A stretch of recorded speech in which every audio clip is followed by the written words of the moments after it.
നമസ്കാരം സുഹൃത്തുക്കളെ, മൈ നെറ്റ്വർക്കിന്റെ മറ്റൊരു വീഡിയോയിലേക്ക് എല്ലാവർക്കും സ്വാഗതം. ചിതൽ, ഉറുമ്പ് എന്നിവ വയറിംഗ് ചെയ്ത് ഏതാനും വർഷങ്ങൾ കഴിയുമ്പോഴത്തേക്കും നമ്മുടെ വയറിംഗ് സിസ്റ്റത്തെ ആകെ തകരാറിലാക്കുന്നത് പതിവാണ്. അത്തരത്തിൽ പോവുകയാണെന്നുണ്ടെങ്കിൽ നാം ഓർക്കേണ്ട പ്രധാനപ്പെട്ട കാര്യങ്ങൾ: റീവയറിങ്ങിന് സാധാരണ വയറിങ്ങിനേക്കാൾ 20% മുതൽ 50% വരെ, എന്നാൽ പലപ്പോഴും അതിനും മേലെ അധിക ചിലവ് വരുന്നുണ്ട് എന്നതാണ് യാഥാർത്ഥ്യം.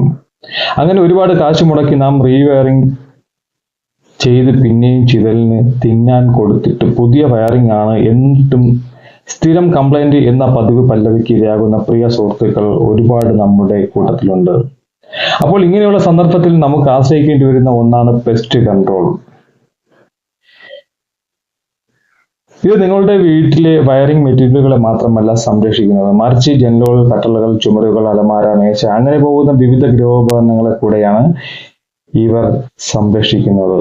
നമ്മുടെ പെസ്റ്റ് കൺട്രോൾ സുഹൃത്തുക്കൾ വന്ന് വെറുതെ വീട് നശിപ്പിച്ചിട്ട് പോകും എന്നൊരു അഭിപ്രായം പൊതുവെയുണ്ട്. എന്നാൽ എല്ലാ കൂട്ടരും അങ്ങനെയൊന്നുമല്ല സുഹൃത്തുക്കളെ. അത്തരത്തിൽ നമുക്ക് റെക്കമെൻഡ് ചെയ്യാൻ വേണ്ടിയിട്ട് പറ്റിയ അനിയന്മാരുടെ വർക്കാണ് ഞാനിവിടെ കാണിക്കുന്നത്. അവർ ചെയ്യുന്നത് ഡ്രില്ല്, ഫില്ല് ആൻഡ് കവർ എന്ന ഒരു പ്രോസസ്സാണ്. ഓരോ അടി വ്യത്യാസത്തിലും ഹോൾ ചെയ്ത് അവിടെ മനുഷ്യന് ഹാനികരമാകാത്ത രീതിയിലുള്ള കെമിക്കൽ യൂസ് ചെയ്ത ചോക്ക് അതിലേക്ക് ഇട്ടതിന് ശേഷം അതേപോലെയുള്ള കെമിക്കലും അതിലേക്ക് ഫില്ല് ചെയ്ത് ഈ ഹോളുകൾ അടയ്ക്കുകയാണ് ഇവർ ചെയ്യുന്നത്. ഇതിന്റെ പ്രത്യേകത എന്താണെന്ന് വെച്ച് കഴിഞ്ഞാൽ ഇവർ നൽകുന്ന ഒരു 6 വർഷത്തെ ഒരു ഗ്യാരണ്ടിയാണ്. ഈ സമയങ്ങളിലൊന്നും എന്തായാലും നമുക്കൊരു കാര്യം ഉറപ്പാണ്: ചിതലിനോ ഉറുമ്പിനോ നമ്മുടെ വീടുകളിലെ കട്ടള, ജനൽ, നമ്മുടെ ഇലക്ട്രിക്കൽ വയറിംഗ് സിസ്റ്റത്തെ തകരാറിലാക്കാൻ വേണ്ടിയിട്ട് കഴിയില്ല എന്നുള്ള കാര്യം. എന്നാൽ ഈ വർക്ക് ചെയ്യുമ്പോഴത്തേക്ക് നാം പ്രത്യേകം ശ്രദ്ധിക്കേണ്ടത് വീടിന് അകത്തും പുറത്തും ഒരേപോലെ ഹോള് ചെയ്ത് മരുന്ന് ഫില്ല് ചെയ്യണം എന്നുള്ള കാര്യമാണ്.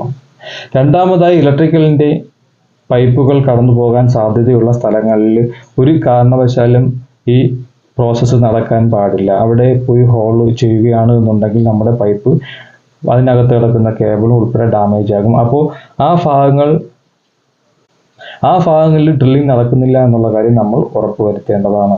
അതിനോടൊപ്പം തന്നെ ഉള്ള മറ്റൊരു കാര്യമാണ് നമ്മുടെ പ്ലംബിംഗ് പൈപ്പ് കടന്നു പോകാൻ സാധ്യതയുള്ള നമ്മുടെ ടോയ്ലറ്റ്, കിച്ചൺ ഭാഗത്തെ ചുവരുകളിലും ഡ്രില്ലിംഗ് ചെയ്യുമ്പോഴത്തേക്കും വളരെ നന്നായിട്ട് ശ്രദ്ധിക്കണം. ഒപ്പം നമ്മുടെ ടോയ്ലറ്റിന്റെ സൈഡിൽ അനാവശ്യമായിട്ട് ഡ്രില്ലിംഗ് ഒന്നും ചെയ്യിപ്പിക്കേണ്ട കാര്യമില്ല. അവിടെയും ഡ്രില്ലിംഗ് നമുക്ക് ഒഴിവാക്കേണ്ട സ്ഥലങ്ങളെല്ലാം ഒഴിവാക്കാവുന്നതാണ്. എന്നാൽ ജനൽ, കട്ടളകൾ തുടങ്ങിയ വിവിധ തടി ഉപയോഗിച്ചിട്ടുള്ള പാനൽ എന്നിവയ്ക്ക് പ്രൊട്ടക്ഷൻ നൽകുന്നതിന് വേണ്ടിയിട്ട് അവിടെയെല്ലാം നമ്മൾ എന്ത് ചെയ്യണം എന്ന് വെച്ച് കഴിഞ്ഞാൽ ഡ്രില്ല് ചെയ്ത് കെമിക്കൽ ഫില്ല് ചെയ്ത് ഭാവിയിൽ അവിടെയൊന്നും പ്രശ്നങ്ങൾ ഉണ്ടാകില്ല എന്നുള്ള കാര്യം നമ്മൾ ഉറപ്പുവരുത്തേണ്ടതാണ്. സാധാരണയായി ഇന്ത്യൻ കണ്ടീഷനിൽ 20 വർഷം മുതൽ 30 വർഷം വരെയാണ് വിവിധ സ്റ്റാൻഡേർഡുകൾ വയറിങ്ങിന് കാലാവധി പറയുന്നത്. എന്നാൽ മറ്റു പല സ്ഥലങ്ങളിലും ഇത് 50 വർഷവും അതിനു മുകളിലുമൊക്കെയാണ് വയറിങ്ങിൻ്റെ കാലാവധി. ഇന്ത്യൻ കണ്ടീഷനിൽ ഒരുപാട് ചിതലുകളും ഉറുമ്പുകളും അതുപോലെ തന്നെ നമ്മുടെ ക്ലൈമാറ്റിൻ്റെ പ്രത്യേകതയുമൊക്കെ വെച്ചിട്ട് നമ്മൾ നോക്കുമ്പോഴത്തേക്കാണ് 30 വർഷത്തിന് താഴെയാണ് ഉറപ്പായും റീവയറിംഗ് വേണ്ട എന്ന് നമുക്ക് ഉറപ്പിക്കാൻ പറ്റുന്ന ഒരു പീരീഡ്. പക്ഷേ ചിതലുകൾ വളരെ ശല്യമാണ് എന്നുണ്ടെങ്കിൽ പെസ്റ്റ് കൺട്രോളിംഗ് അല്ലാതെ വേറെ വഴിയില്ലെങ്കിൽ അത് ചെയ്യണമെന്നാണ് എനിക്ക് പറയാനുള്ളത്.